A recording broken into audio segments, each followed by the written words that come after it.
بسم اللہ الرحمن الرحیم۔ تزکیہ کلاس میں آج ہمارا عنوان بنتا ہے کہ دوسروں کو بتائیں کہ آپ ان کی بھلائی چاہتے ہیں۔ رب اشرح لی صدری ویسر لی امری واحلل عقدۃ من لسانی یفقہوا قولی۔ آپ کا دل دوسروں کی خیر خواہی اور محبت کے احساس سے معمور ہو، آپ صدق دل سے ان سے اچھا برتاؤ کریں اور لوگوں کو محسوس ہو کہ آپ ان سے پیار کرتے ہیں، تو ان کے دلوں میں بھی آپ کی محبت اور مقبولیت لازماً پروان چڑھے گی۔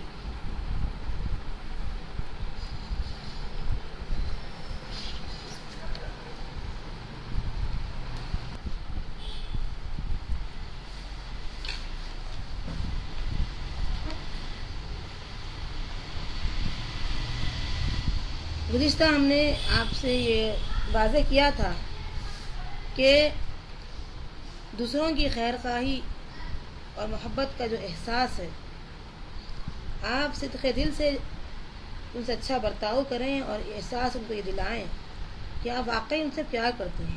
جیسے نبی صلی اللہ علیہ وسلم کے بارے میں ہم جانتے ہیں کہ نبی صلی اللہ علیہ وسلم اپنوں سے، بیگانوں سے، دشمن سے، دوست سے ایک جیسا سلوک کرتے تھے، تو ان کے دلوں میں بھی آپ کی محبت اور مقبولیت لازماً پروان چڑھ رہی تھی۔ احساس یہ اس بات کا دلائیں کہ ہم واقعی آپ سے محبت کرتے ہیں، آپ مسلمان ہیں، زیادہ ہم آپ سے محبت کرتے ہیں، زیادہ ہم آپ کے خیر خواہ ہیں۔ اس احساس میں کنجوسی نہ برتیں بلکہ دل کھول کر واضح کریں۔ چنانچہ ہم دیکھتے ہیں ضمن ایک واقعہ جو اس سے پہلے بھی میں بیان کی تھی۔ ایک لیڈی ڈاکٹر تھیں جن کا ایک کلینک مریض عورتوں سے بھرا رہتا تھا۔ خواتین ہمیشہ ان سے رجوع کرنے کو ترجیح دیتی تھی۔ ہر عورت یہی سمجھتی تھی کہ ڈاکٹر صاحبہ اس کی خاص دوست ہے۔ اس کا راز ڈاکٹر صاحبہ کا چھوٹا طرز عمل تھا جس کے ذریعے سے وہ دوسروں پر جادو کرتی تھی۔ انہوں نے اپنی ایک جو لیڈی ان سے یہ بات کہہ رہی تھی کہ تم فون پر مریضوں سے بات چیت کرتے وقت مجھے اس بات کا احساس دلاؤ کہ وہ آپ سے بات کرنا ضروری سمجھتی ہیں، تو میں اپنے ضروری کاموں میں بھی ان کے لیے وقت نکالوں گی۔ جب بھی وہ بات کرتے تو ڈاکٹر صاحبہ بھی چاہتی تھیں کہ ان سے خوش آمدید کہیں، ان کا نام معلوم کریں، پتہ پوچھیں، گویا کہ ہر مریض کو 5 منٹ ضرور دیتی تھی۔ اور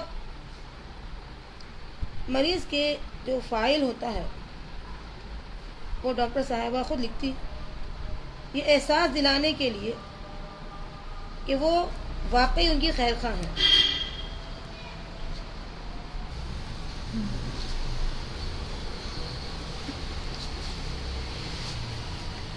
ساری تفصیلات جاننے کے بعد ڈاکٹر اپنے پاس بلاتی۔ حیران کن بات یہ ہے کہ وہ ان کے بچوں کے نام تک جانتی ہے، اس کی ملازمت سے بھی واقف ہونا چاہتی ہے۔ اس کے بعد وہ ہمیشہ اسی بات کو جاری رکھتی ہے کہ کہیں ایسا نہ ہو کہ وہ ان کے عمل سے غلط فہمی کا شکار نہ ہو۔ وہ اپنے جذبات کو واضح کرتی تھی کہ میں اس لیے کہتی ہوں ساری چیزیں تاکہ تمہاری اس فیس کے اندر کمی کر دوں یا تمہارے لیے کچھ مہربانی والا معاملہ کر دوں جو میری صلاحیت سے تم کو فائدہ پہنچ جائے۔ آپ دیکھتے ہیں کہ اس کے بعد کئی یہ مریض کا جو ہجوم ہو وہ اسی ڈاکٹر کو ترجیح دیتا۔ خیال کیا ہوگا آپ نے کہ دلوں کو مسخر کرنا کوئی ایسا مشکل کام تو نہیں ہے۔ آپ دوسروں سے اپنی محبت کا برملا اظہار کریں، اس میں کوئی حرج نہیں ہے۔ اپنے جذبات لوگوں سے چھپا کر نہ رکھیں۔ آپ جس سے محبت کرتے ہیں اس سے بلا جھجک کہیں کہ مجھے آپ سے اللہ کے لیے محبت ہے، آپ میرے لیے بہت قیمتی ہیں، یہاں تک کہ اپنے دشمن سے بھی کہیں آپ مجھے بہت لوگوں سے زیادہ عزیز ہیں۔ آپ نے جھوٹ تو نہیں کہا ہے، وہ آپ کو لاکھوں یہودیوں اور نصارہ سے پیارا ہی ہے۔ اپنی ذہانت سے کام لیں اور آپ دیکھیں گے کہ ایسے کئی واقعات جو اس عمل کی وجہ سے دین کی طرف کھینچ لانے کے لیے معاون ہوتے ہیں۔ ایک بار کا واقعہ ہے کہ کسی صاحب نے یہ کہا کہ ایک مرتبہ وہ عمرہ کرنے کے لیے گئے، طواف و سعی کے دوران تمام مسلمانوں کی بھلائی، حفاظت، نصرت کی دعائیں کرتے رہے اور اللہ تعالیٰ سے یہ بھی دعا مانگی کہ اللہ میرے احباب اور اقارب کو بخش دے۔ عمرہ کے مناسک کو ادا کرنے کے بعد انہوں نے اللہ کا شکر ادا کیا کہ اس نے مجھے اس عبادت کی توفیق بھی دی۔ پھر میں نے پوری رات اسی کام میں بسر بھی کی اور مناسک کی ادائیگی کے بعد پھر میں ہوٹل کا ایک کمرہ کرائے پر لیا۔ رات کو سونے کے لیے تکیے پر سر رکھا تو کچھ سوچ کر اٹھ گیا۔ موبائل فون پر ایک پیغام دیکھا کہ میرا عمرہ ختم ہو چکا ہے، میں نے اپنے احباب کو یاد رکھا ہے، آپ بھی میرے احباب اور میرے اقارب کو اپنی دعاؤں میں شامل رکھیں۔ میں تو اپنی دعاؤں میں آپ کو رکھا، آپ کو نہیں بھولا۔ اللہ آپ کی حفاظت کرے اور عمل صالح کی توفیق عطا فرمائے۔ یہ پیغام میں نے 500 افراد کو بھیج دیا جن کے نام موبائل فون کے فائل میں محفوظ تھے۔ اس پیغام کا جو عجیب و غریب اثر ہوا تصور بھی نہیں کر سکتا۔ ایک نے مجھے پیغام بھیجا، واللہ میں آپ کا پیغام پڑھ کر رہ نہ سکا، میں آپ کا شکر گزار ہوں، آپ نے مجھے اپنی دعاؤں میں اس وقت یاد رکھا۔ دوسرے نے کہا، واللہ میں نہیں جانتا کہ آپ کو کیا جواب دوں۔ اتنا کہتے ہوئے وہ جزائے خیر کی دعا دے دی۔ تیسرے نے کہا، میں اللہ سے دعا گو ہوں کہ آپ کی دعا قبول ہو جائے، واللہ آپ ہم کو نہیں بھولے۔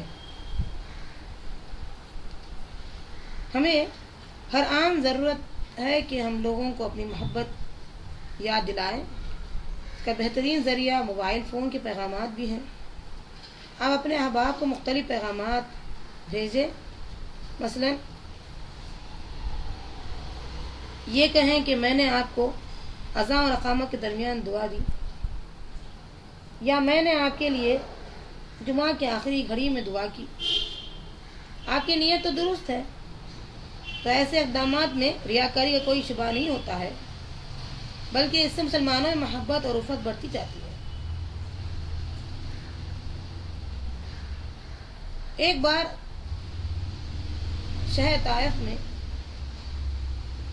ایک دعوتی سمر کیمپ شروع ہوا جس میں یہ لیکچر دیا جا رہا تھا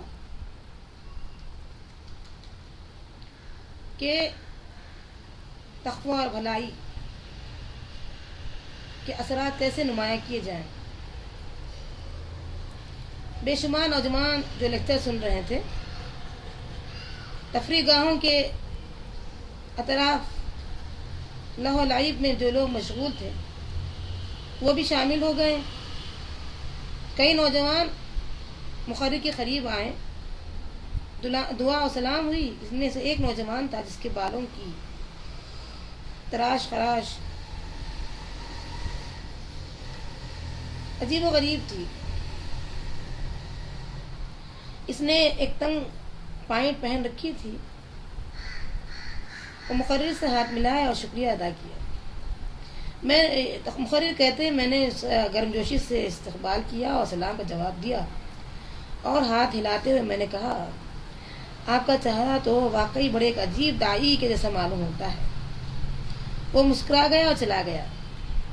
اس کے 2 ہفتے بعد اچانک اس نے فون کیا مقرر سے، آپ نے مجھے پہچانا نہیں؟ شیخ، میں وہی ہوں جس کے بارے میں آپ نے کہا تھا کہ تمہارا چہرہ کسی دائی کا چہرہ لگتا ہے، واللہ میں انشاءاللہ ایک بڑا دائی بنوں گا۔ پھر وہ مجھے بتانے لگا کہ ان کلمات کے بعد اس کے احساسات اور جذبات کیا تھے، کہ جذبات کی سچائی لوگوں پر کیسا انوکھا اثر ڈالتی ہے کہ وہ ایک دائی کے پیچھے پڑ گیا اور اس کے صفات، داعیہ میں جو صفات ہے اس کو سیکھنے لگا، علم حدیث کا خواہش مند بن گیا، تفسیر کا مطالعہ شروع کیا، یہاں تک کہ وہ سب سے بہترین داعی بن چکا۔ ایک چھوٹے سے الفاظ کا اثر کس قدر اس کے احساسات اور جذبات پر نمایاں ہوا، ایک انوکھا اثر تھا جب انہوں نے کہا، جلیل القدر صحابہ ان میں ابوبکر صدیق، عمر بن خطاب رضی اللہ عنہ بھلائی کے کاموں میں ہمیشہ دوسرے سے آگے بڑھنے کی کوشش کرتے تھے۔ اس دور میں ابوبکر صدیق رضی اللہ عنہ اکثر آگے نکل جاتے، عمر رضی اللہ عنہ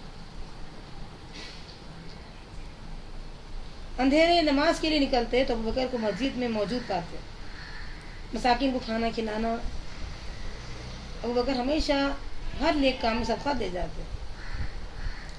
ایک بار مسلمانوں کی ہنگامی ضرورت پوری کرنے کے لیے رسول اللہ صلی اللہ علیہ وسلم نے لوگوں کو صدقہ دینے کے لیے کہا۔ ان دنوں عمر رضی اللہ عنہ کے پاس خاصا مال جمع تھا۔ انہوں نے کہا کہ آج میں ابوبکر سے آگے بڑھ جاؤں گا۔ عمر گئے گھر اپنے اور اپنا آدھا مال لا کر رسول اللہ صلی اللہ علیہ وسلم کے حوالے کر دیا۔ آپ نے اتنا مال دیکھا، فوراً آپ نے کہا کہ مال کتنی مقدار میں ہے، یہ نہیں بلکہ آپ نے عمر سے یہ کہا کہ عمر اپنے گھر والوں کے لیے کچھ بچا رکھا ہے یا نہیں؟ عمر نے جواب دیا کہ اسی قدر مال گھر والوں کے لیے چھوڑ آیا ہوں جتنا میں یہاں لایا ہوں۔ اب عمر رضی اللہ عنہ رسول اللہ صلی اللہ علیہ وسلم کے پاس بیٹھے، ابوبکر کا انتظار کرنے لگے۔ اتنے میں وہ حاضر ہوئے، بہت سا مال لایا اور رسول اللہ صلی اللہ علیہ وسلم کے سپرد کر دیا۔ آپ نے ان سے یہی سوال کیا جو عمر سے کیا تھا، ابوبکر اپنے گھر والوں کے لیے کیا چھوڑ آئے ہو؟ ابوبکر نے جواب دیا، اللہ کے رسول، میں ان کے لیے اللہ اس کے رسول کو چھوڑ کر آیا ہوں۔ ابوبکر گھر کا سارا مال صدقے کے طور پر لے آئے۔ اس پر عمر رضی اللہ عنہ نے کہا، بلا شبہ میں کبھی ابوبکر سے مقابلہ نہیں کر سکتا۔ لوگ محسوس کرتے تھے کہ اللہ کے رسول ان سے محبت کرتے ہیں، وہ بھی آپ کی محبت میں سرشار تھے۔ ایک روز آپ نے نماز جلدی پڑھا دی، سلام پھیرا تو صحابہ کرام کو حیران دیکھ کر فرمایا، شاید آپ کو تعجب ہوگا کہ میں نے نماز جلدی پڑھائی ہوگی۔ دراصل میں نے بچے کی رونے کی آواز سنی تو مجھے اس کی ماں پر رحم آ گیا۔ نبی صلی اللہ علیہ وسلم کس قدر اپنے عمل سے محبت کا اظہار کرتے تھے اور صحابہ کے اندر پیدا کیے کہ ہر نیک عمل کے لیے وہ سبقت کرتے اور محبت کا احساس اپنے اندر اور دوسروں کے لیے پیدا کرتے۔ اس کے بارے میں ہم کئی حدیثیں سنے ہیں کہ مومن وہ ہے جو مانوس بنے اور بنائے۔ نبی صلی اللہ علیہ وسلم اس طرح محبت کرتے اور اپنے طرز عمل سے اس کا اظہار بھی کرتے تھے۔ مختصر بات یہ ہے کہ اپنے جذبات کا اظہار کریں، جرأت کر کے ایک بات کہہ دیں، مجھے آپ سے محبت ہے، میں آپ سے مل کر خوش ہوتا ہوں یا ہوتی ہوں، آپ میرے نزدیک قیمتی ہیں۔ یہ الفاظ کو یاد رکھ لیجئے، اور جب ہم عبادت سمجھ کر نبی صلی اللہ علیہ وسلم کی سنت پر عمل کرتے ہیں تو اس کا بہترین اثر انشاءاللہ پوری زندگی میں ہم دیکھیں گے۔ اللہ تعالیٰ آپ کو مجھے صحیح عمل کی توفیق عطا فرمائے۔